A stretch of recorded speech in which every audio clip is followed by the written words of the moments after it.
বিদেশি যারা সংবাদকর্মী এবং গণমাধ্যম কর্মী এবং অবজারভার্স আছেন তাদের সম্পর্কে একটু আপনাদেরকে জানিয়ে দিই। সংবাদকর্মীরা বা অবজারভার্সরা এটা নিয়ে ভিতরে যেতে পারবেন কিনা সে বিষয়টা আমি নিশ্চিত করছি। তো এই পরিপত্রটা আমরা সংশোধন করে দিচ্ছি যাতে এর ব্যাপারে কোনো রকমের দ্বিধা না থাকে।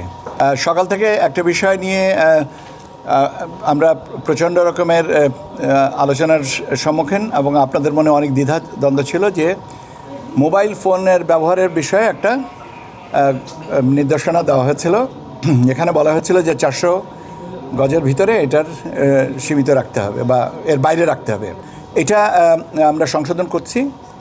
মোবাইল ফোন নিয়ে ভোটাররা ভিতরে যাবেন এবং প্রার্থীরা যাবেন, তাদের এজেন্টরা যাবেন এবং তারা ছবি তুলবেন, কিন্তু গোপন কক্ষ যেখানে স্টাম্পিং হয় সেখানে করবেন না। তো এই পরিপত্রটা আমরা সংশোধন করে দিচ্ছি যাতে এর ব্যাপারে কোনো রকমের দ্বিধা না থাকে। এখন বাট কিছু রেস্ট্রিকশন থাকবে, যেমন আপনার polling agents, polling officers, assistant presiding officer, তাদের কাছে এটা রাখবো না, রাখার বিষয় নেই। তারপরে আপনার যেমন আইন শৃঙ্খলা বাহিনীর একাধিক সদস্য থাকেন, সবার কাছে কি থাকবে না। তো কাজে ওই জায়গাটাকে একটু ফিল্টার করে আপনাদের দিচ্ছি। তবে আপনাদের যে স্বাভাবিকভাবে যে প্রশ্নটা ছিল, কৌতূহল ছিল যে ভোটাররা এবং সংবাদকর্মীরা বা অবজারভার্সরা এটা নিয়ে ভিতরে যেতে পারবেন কিনা সে বিষয়টা আমি নিশ্চিত করছি যে আপনারা নিয়ে যেতে পারবেন, ঠিক আছে, কিন্তু গোপন কক্ষের ছবি তুলতে পারবেন না। আমার মনে হয় যে এ ব্যাপারে আর আমার ফার্দার কোনো কিছু বলার দরকার নেই। আমি বললামই তো যে কিছু রেস্ট্রিকশান থাকবে, সেটা আমরা ফিল্টার করছি, করে আমরা এটা করে দেব, কিন্তু যে আলোচনাটা ছিল সেটা আমরা নিশ্চিত করে দিলাম। আর এর সাথে আপনার আরেকটা জিনিস আছে যে আপনারা জানেন যে আমাদের আগামীকাল সকাল 7:30 পর থেকে নির্বাচনী প্রচারণা বন্ধ। কাজেই এখন সবাই নির্বাচনী প্রচারণায় তুঙ্গে আছেন। এটা একটা ভালো দিক এবং আমরা আশা করি যে সবাই আমরা নির্বাচনী প্রচারণার পরে নির্বাচনের বাকি দায়িত্বগুলো পালনের জন্য সবাই সচেষ্ট হয়ে যাব। আমি প্রসঙ্গক্রমে আপনাদেরকে এবার চুল পড়া অনেক কমে গেছে। থ্যাংক ইউ মা। চুলের ভিটামিন জুই মাল্টিভিটামিন কোকোনাট অয়েল। বিদেশি যারা সংবাদকর্মী এবং গণমাধ্যম কর্মী এবং অবজারভার্স আছেন তাদের সম্পর্কে একটু আপনাদেরকে জানিয়ে দিই।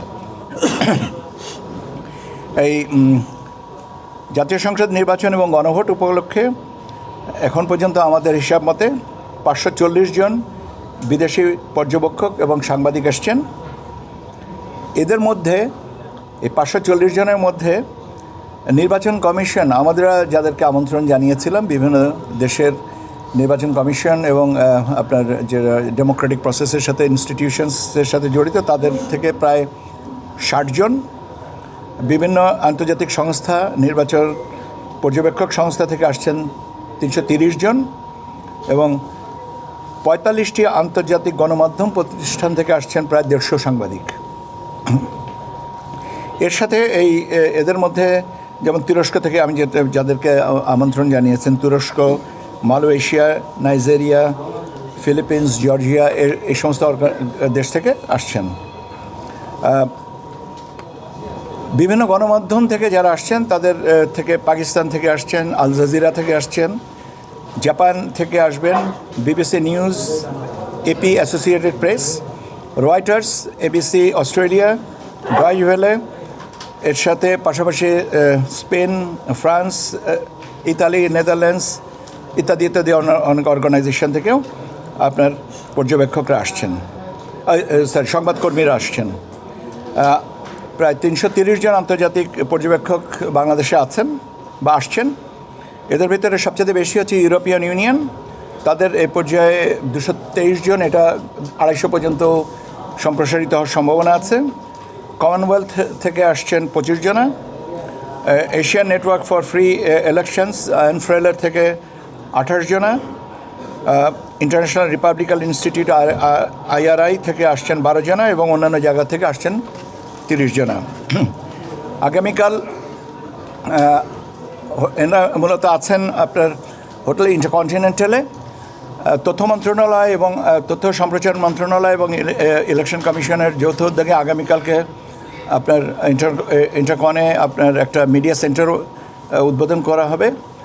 আর মিডিয়া ব্রিফিং আমরা করব এই যারা আসছেন আমাদের সাথে দেখা করার জন্যে বা আমাদের ইলেকশন পর্যবেক্ষণের জন্য, তাদের ব্যাপারে আমরা আগামী 11 তারিখ ইন্টারকনে আমরা একটা ব্রিফিংয়ের ব্যবস্থা রেখেছি।